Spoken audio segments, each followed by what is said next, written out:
مغرب کی نماز کے بعد آپ اوابین کی نیت سے 6 رکعت پڑھیں۔ نمبر 2 پر عشاء کی نماز آپ کی جماعت کے ساتھ ہونی چاہیے۔ آگے نوافل پڑھنے کا طریقہ بھی بتاؤں گی، دعائیں بھی بتاؤں گی۔ سب سے پہلے میں ایک رات گزارنے کا طریقہ، ایک ترتیب بتا رہی ہوں۔ عشاء کی نماز آپ کی جماعت کے ساتھ اور فجر کی نماز بھی جماعت کے ساتھ ہونی چاہیے، کیونکہ حدیث پاک کا مفہوم ہے، رسول اللہ صلی اللہ علیہ وسلم نے ارشاد فرمایا کہ جس نے عشاء کی نماز اور فجر کی نماز پڑھ لی، اسے پوری رات عبادت کرنے کا ثواب عطا کیا جاتا ہے۔ یعنی جس نے عشاء کی نماز پڑھ لی اور فجر کی نماز جماعت کے ساتھ پڑھ لی، وہ ایسے جیسے اس نے پوری رات عبادت میں گزاری، پوری رات قیام کرنے کا اس کو ثواب عطا کیا جائے گا۔ تو عشاء کی اور فجر کی نماز جماعت کے ساتھ ہونی چاہیے۔ عشاء پڑھنے کے بعد اب نماز تراویح تو پڑھیں گے، اس کے بعد پھر ہم نے کچھ دیر نوافل پڑھنے ہیں، اور نوافل پڑھنے کا کوئی خاص طریقہ نہیں ہے۔ ایسا نہیں ہے کہ یہ خاص طریقہ ہے، اس طریقے سے ہی آپ نوافل پڑھیں گے۔ جتنے بھی خاص طریقے بتائے جاتے ہیں وہ زیادہ سے زیادہ مستحب ہیں۔ مقصد اس رات میں قیام کرنا ہے۔ اب جس طرح 2 رکعت ادا کرتے ہیں، اسی طرح آپ 2 رکعت کر کے 6 رکعت پڑھیں، 10 پڑھیں، 50 پڑھیں، 100 رکعت پڑھیں، 1000 رکعت پڑھیں، جتنی مرضی آپ پڑھیں، کوئی تعداد نہیں ہے۔ ایسا نہیں ہے کہ اس طرح اتنی رکعت ہی آپ نے پڑھنی ہے۔ اس کے بعد نوافل پڑھیں جس طرح 2 رکعت ادا کی جاتی ہیں، اسی طرح کوئی خاص صورتیں نہیں پڑھنی۔ نیت جو ہے وہ نوافل کی کر لیں گے کہ 2 رکعت نوافل پڑھ رہا ہوں، بس اتنا کافی ہے، یا پڑھ رہی ہوں، بس یہ نیت ہو گئی، دل کے اندر ارادہ کر لیا۔ نوافل پڑھیں گے، اس کے بعد پھر قرآن مجید کی تلاوت میں کچھ وقت گزاریں۔ قرآن مجید کی تلاوت ہمیں ضرور کرنی چاہیے۔ قرآن مجید کی تلاوت کی بہت ہی زیادہ فضیلت ہے۔ اس کے بعد پھر آپ کچھ دیر توبہ استغفار میں گزاریں، یعنی استغفر اللہ، یا پھر یہ پڑھیں استغفر اللہ ربی من کل ذنب و اتوب الیہ۔ اس کے بعد پھر آپ کلمہ شریف کا ورد ضرور کریں، لا الہ الا اللہ، لا الہ الا اللہ۔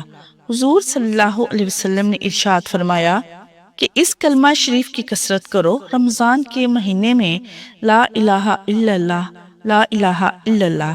اسی طرح پھر آپ تسبیحات پڑھیں، کچھ دیر سبحان اللہ، الحمدللہ، اللہ اکبر، سبحان اللہ و بحمدہ، سبحان اللہ العظیم، یہ پڑھیں، اور یہ دعا ضرور پڑھیں۔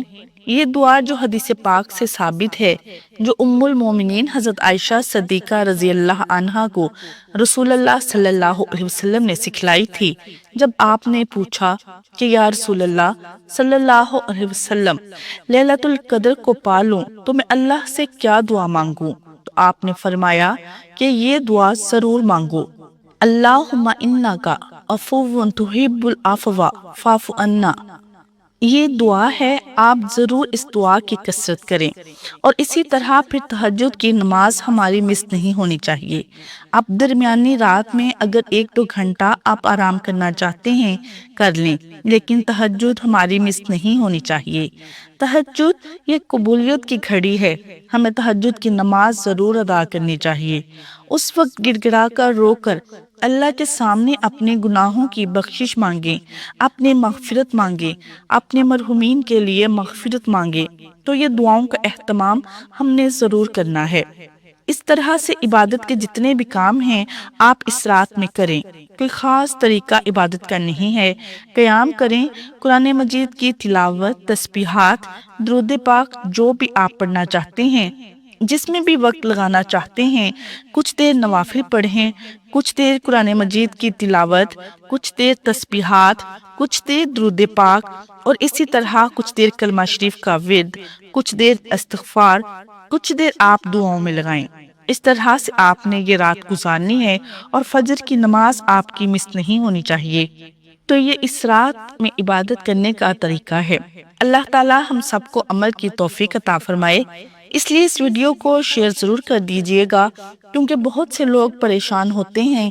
بہت سارے لوگ کیا کرتے ہیں کہ یہ 8 رکعت معلوم ہو گئی، یہ 8 رکعت پڑھ لیں، یہ 6 رکعت پڑھ لیں اور بس یہی کافی ہے۔ نہیں، اس رات میں اپنے آپ کو عبادت میں خوب تھکائیں۔ 8 یا 6 رکعت پر بس نہ کریں، آپ اس کے بعد بھی نوافل پڑھیں۔ یہ نہیں کہ 8 رکعت پڑھ کے پھر بس۔ یہ شب قدر کے نوافل 8 رکعت یا 6 رکعت ایسا نہیں۔ جتنی بھی عبادت کے کام ہیں، آپ زیادہ سے زیادہ عبادت کے کام اس رات میں کریں۔ اس رات کو عبادت کے ساتھ گزارنا ہے۔ نبی معظم رسول محترم صلی اللہ علیہ وسلم نے ارشاد فرمایا، بے شک اللہ تعالیٰ نے میری امت کو شب قدر عطا کی اور یہ رات تم سے پہلے کسی امت کو عطا نہیں فرمائی۔ اسی طرح حضرات صحابہ کرام نے جب حضرت شمعون رحمۃ اللہ تعالیٰ علیہ کی عبادات و جہاد کا تذکرہ سنا تو انہوں نے حضرت شمعون رحمۃ اللہ تعالیٰ علیہ پر بڑا رشک آیا اور مصطفیٰ جان رحمت صلی اللہ علیہ وسلم کی خدمت بابرکت میں عرض کیا، یا رسول اللہ صلی اللہ علیہ وسلم، ہمیں تو بہت تھوڑی عمریں ملی ہیں، اس میں بھی کچھ حصہ نیند میں گزرتا ہے تو کچھ طلب معاش میں، کھانے پینے میں اور دیگر امور دنیاوی میں کچھ وقت صرف ہو جاتا ہے، لہٰذا ہم تو حضرت شمعون رحمۃ اللہ تعالیٰ علیہ کی طرح عبادت کر ہی نہیں سکتے، یوں بنی اسرائیل ہم سے عبادت میں بڑھ جائیں گے۔ امت کے غمخوار آقا صلی اللہ علیہ وسلم یہ سن کر غمگین ہو گئے۔ اسی وقت حضرت سیدنا جبرائیل امین علیہ السلام وحی لے کر حاضر خدمت بابرکت ہوئے اور تسلی دی گئی کہ پیارے حبیب صلی اللہ علیہ وسلم رنجیدہ نہ ہوں۔ آپ صلی اللہ علیہ وسلم کی امت کو ہم نے ہر سال میں ایک ایسی رات عنایت فرما دی ہے کہ اگر وہ اس رات میں عبادت کریں گے تو حضرت شمعون رحمۃ اللہ تعالیٰ علیہ کی 1000 ماہ کی عبادت سے بھی بڑھ جائیں گے۔ معزز ناظرین، یقیناً یہ رات منبع برکات ہے۔ چنانچہ حضرت سیدنا انس بن مالک رضی اللہ تعالیٰ عنہ فرماتے ہیں، ایک بار جب ماہ رمضان آیا تو حضور انور شافع محشر مدینہ کے تاجور باذن رب اکبر غیبوں سے باخبر محبوب داؤد صلی اللہ تعالی علیہ وسلم نے فرمایا، تمہارے پاس یہ مہینہ آیا ہے جس میں ایک رات ایسی بھی ہے جو 1000 مہینوں سے بہتر ہے۔ جو شخص اس رات سے محروم رہ گیا گویا تمام کی تمام بھلائی سے محروم رہ گیا، اور اس کی بھلائی سے محروم نہیں رہتا مگر وہ شخص جو حقیقتاً محروم ہے۔ اللہ ہم سب کو عمل کی توفیق عطا فرمائے، آمین۔ ناظرین، اب یہ رات آہستہ آہستہ سمٹ رہی ہے مگر اس کی گواہی ہمارے دلوں پر لکھی جا رہی ہے۔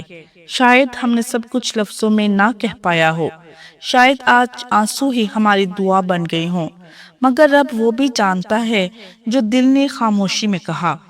اگر آج دل تھوڑا ہلکا ہے تو سمجھ لیجئے کہ اللہ نے سن لیا ہے، اگر آنکھ نم ہے تو جان لیجئے کہ قبولیت قریب ہے، اور اگر دل بدلنے کا احساس ہو تو یہی اس رات کی سب سے بڑی نعمت ہے۔